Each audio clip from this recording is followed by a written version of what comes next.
Hello and welcome everyone to the Polity Primer series of Drishti IAS. My name is Pragya and today we are going to discuss a very important and a sensitive topic for women. The title of our today's discussion is Debate Around Menstrual Leave. In this discussion, we'll firstly see what is a menstrual leave. We are also going to see what kind of menstrual leave policies are in place globally. Then we are also going to analyze what attempts are being made in India. We are also going to try to find an answer to a very important question, that whether this menstrual leave policy is an encouraging policy or it does act as a roadblock in women's careers. And in the end, we are going to see a practice question for your prelims examination and a practice question for your mains examination. So if I talk about the background of our today's topic, recently on February 24, Supreme Court dismissed a petition in which the Supreme Court was asked to make mandatory the period leaves in India. Okay, the Supreme Court said that no, we are not going to interfere. It is a policy matter.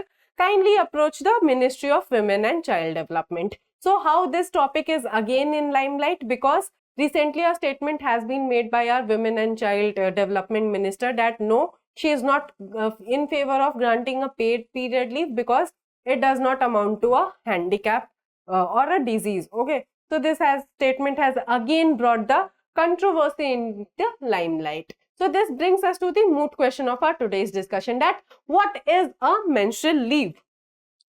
So if I talk about menstrual leave in very simple terms, we all have read about that. Yes, women go through menstrual cycles.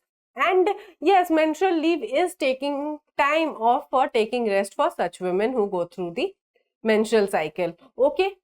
So menstrual leave or period leaves refers to all policies that allow employers or students to take time off when they are experiencing menstrual pain or discomfort.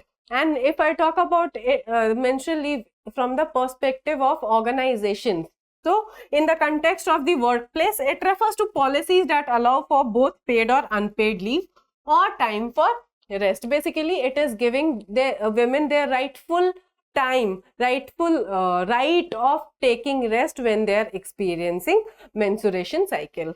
Normally, a woman has a menstruation cycle for 28 days, but this cycle can vary from 23 days to 35 days. Okay. So menstrual leave policies are designed with a view to allow women time off if they suffer from symptoms which may hamper their functioning or productivity. In fact, this is medically proven that women go through immense hormonal changes, immense physical pain and mental discomfort during this period, and that is why it is the right of the woman, and menstrual leave is a policy, is an affirmative action policy which guarantees women their right to take some time off for themselves. Moving forward,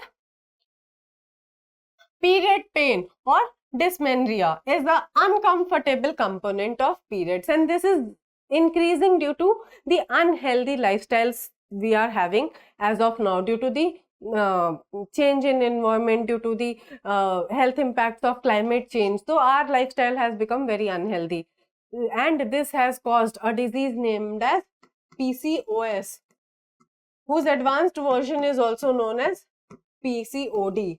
So due to the PCOS or PCOD, that is a common disease in women in India.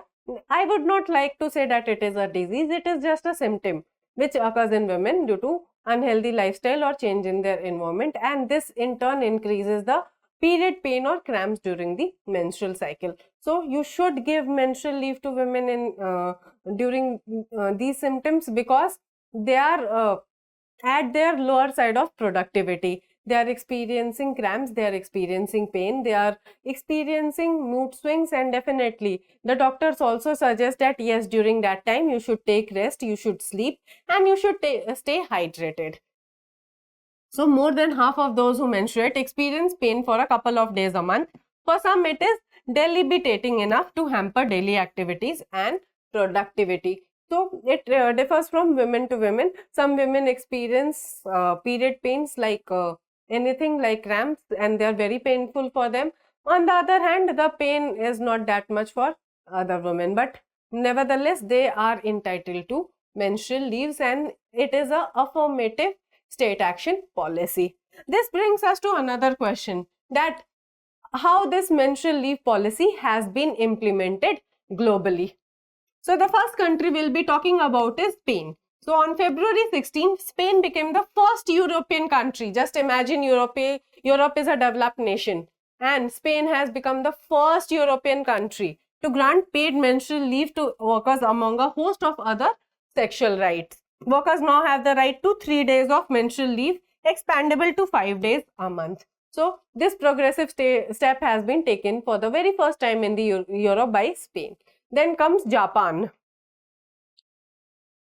So Article 68 of the Labor Standards Law of Japan, which was approved long back in 1947. So Europe has awakened finally, not the whole Europe, Spain, but in Japan, if you talk about, this right exists since 1947.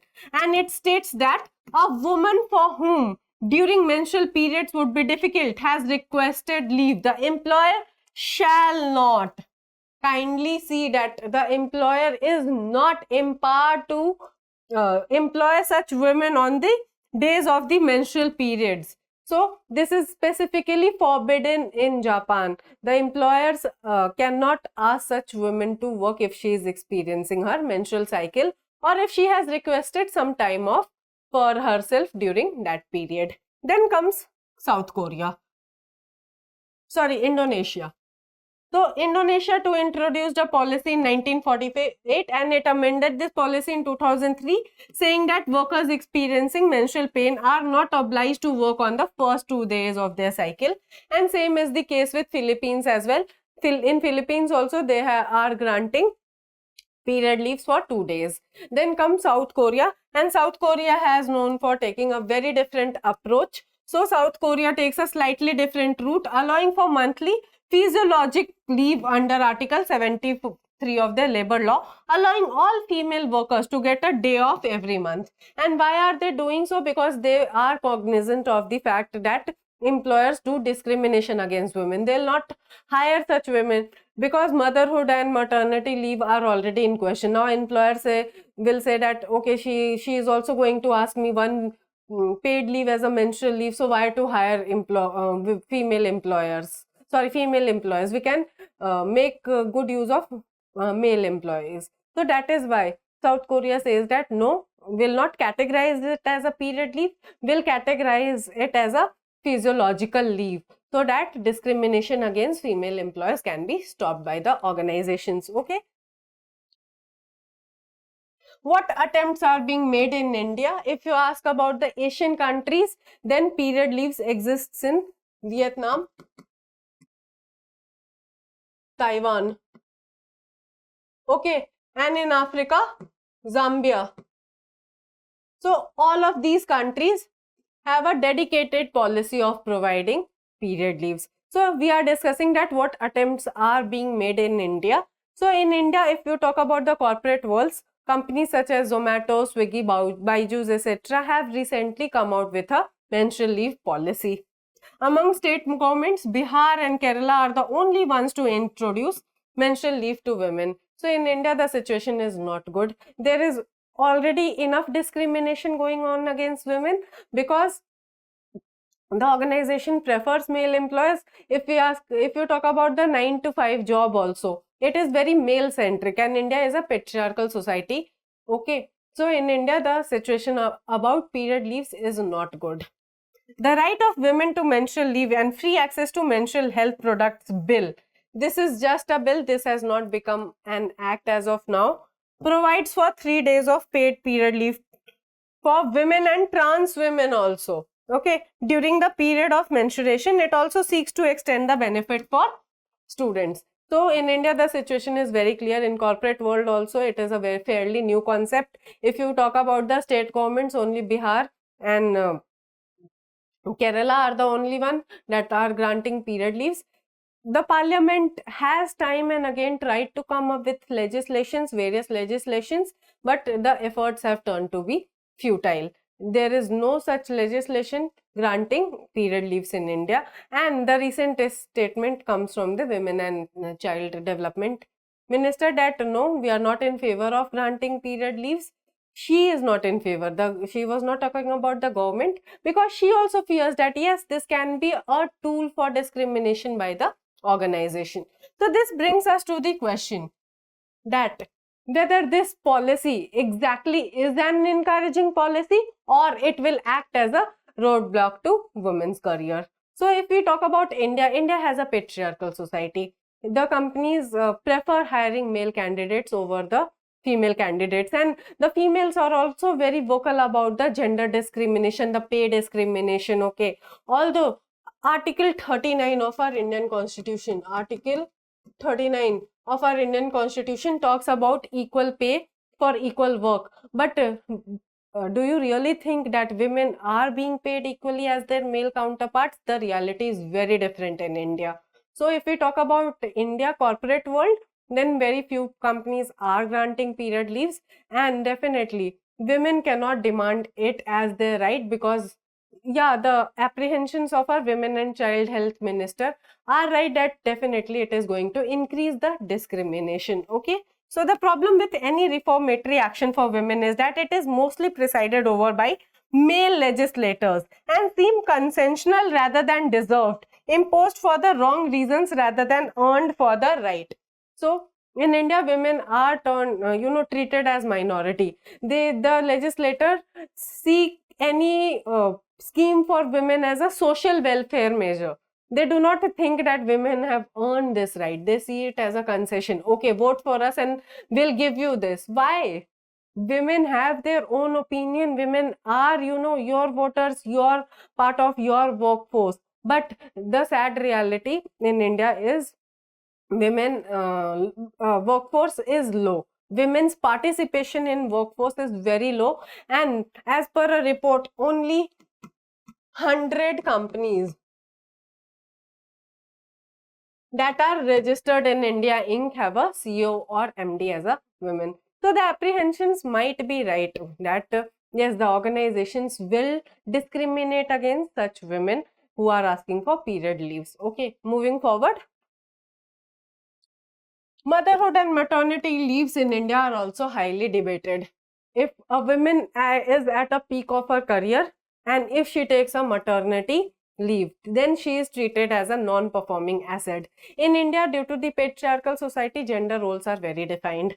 The women are supposed to take care of household chores. They are supposed to work also, but who prefers a working woman in India? Even if they are working, they have to do household chores. So gender roles are very defined. Employers already fear this maternity leave. In fact, non-grant of maternity leave had to be penalized to be enforced. So such is the sorry state of affairs in India. The fear of perpetuating stigmas is why the Supreme Court on February 24 refused to entertain a PIL about menstrual leave for workers and students across the country, calling it as a policy matter.